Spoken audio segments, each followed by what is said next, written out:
This video is for the Epicenter Lab Part 2. So in our previous Epicenter Lab part, we were figuring out how far we are from an epicenter of an earthquake based on arrival times, and this is just taking it another step.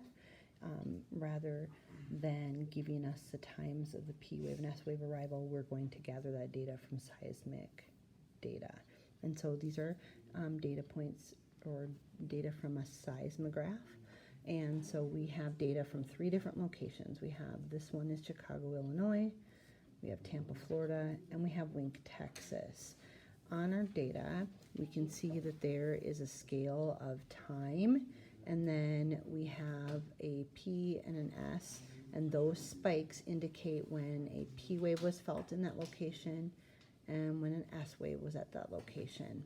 Okay, what we're going to do is fill out this report sheet on the bottom for all 3 of those locations. So we'll do Chicago together.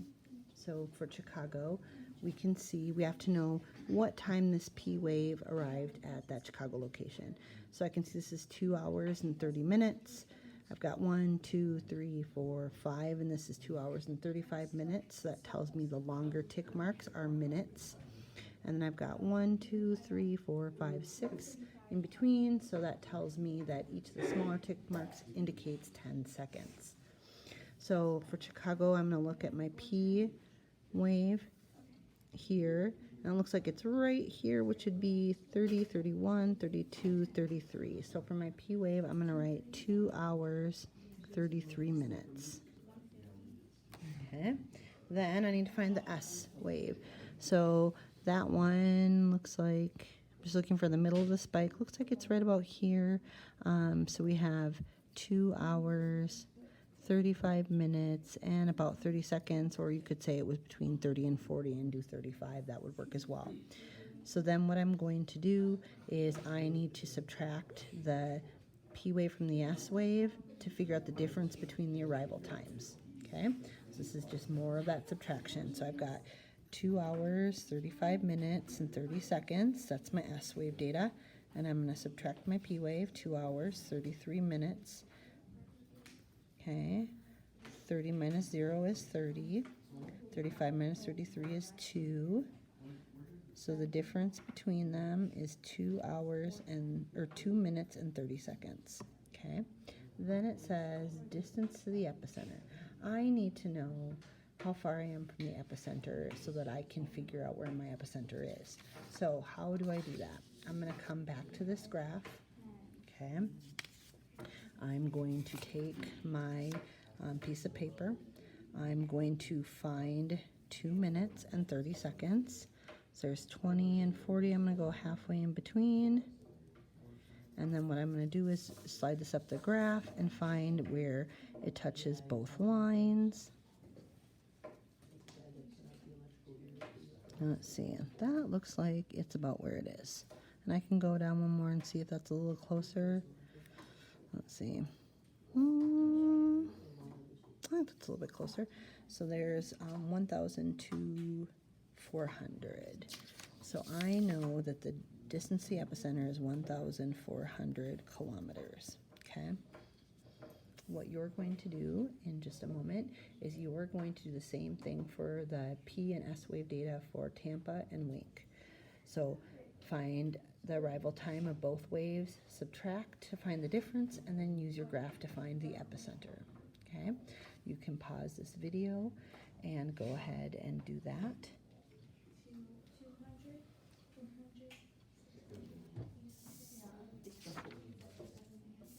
Okay, now that you have found the distance for all of those locations, we are going to do some triangulation. We need to figure out where the epicenter is. And so if we look at this map, we have Tampa, we have a Wink, and we have Chicago. Okay, we're going to do something called triangulation, and I'll show you what that looks like with all of our data. And I'm just gonna grab a compass and I'll show you how we do this part.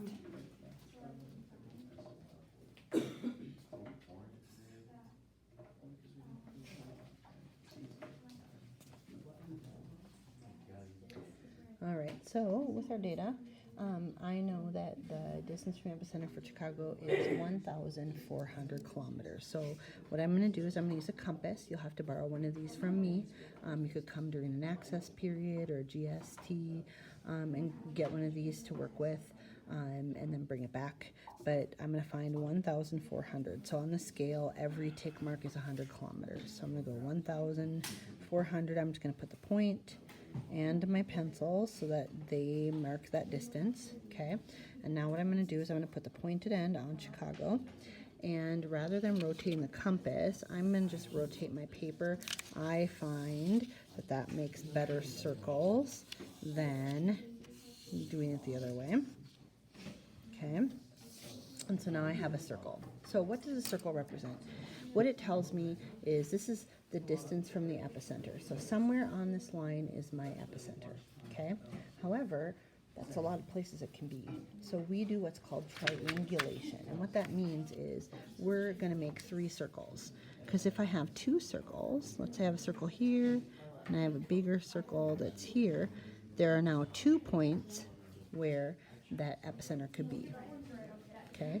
But if I have a 3rd circle, now I know that my epicenter has to be here where they all 3 meet. Now, it's not usually a perfect point. What typically happens is we get something like this where we have kind of a triangle shape where they all come together, and that would be the epicenter. When you find the epicenter, you want to mark it with an X so that you know that that is the epicenter for your earthquake. So what you can do is find the epicenter for the earthquake that happened at this location.